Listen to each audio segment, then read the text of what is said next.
beauteous heavenly light, and usher in the morning. It was with that song that we opened up our Advent season at 5 o'clock Mass on the first Sunday of Advent.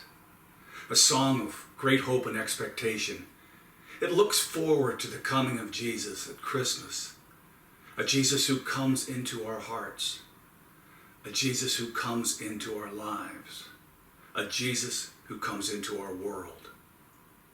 Now today, I want to focus just a little bit on the second Sunday of Advent, and principally on two readings. One, the first reading from the prophet Isaiah, and the second from the gospel reading that we heard today from Matthew. I'll go to the gospel first, because Matthew's gospel is what we're going to be hearing throughout this coming liturgical year. And there's 3 points I want to make. In today's gospel, the second Sunday of Advent, Matthew introduces us to John the Baptist, as John the Baptist introduces us to Jesus. And he does it in such a powerful way.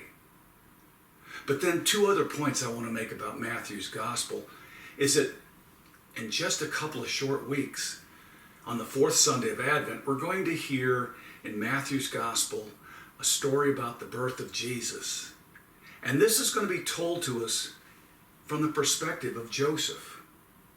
Whereas last year in Luke's gospel, we heard the story of the birth of Jesus, but it was from the perspective of Mary. But another key point to Matthew's gospel that we want to look out for all year long is the way he takes Old Testament prophecy and relates it to the events of the New Testament. He takes prophecy that has to do with the Messiah and shows how that comes to life in the life of Jesus on earth. It's a very, very powerful gospel, and Matthew makes a very convincing argument that Jesus is the Messiah. So now I'll move back to that first reading from Isaiah, because a few years ago, I took that passage and put it to music in a song called Jesse's Stem. I'm going to play a little bit of it because we played it the other night at 5 o'clock Mass.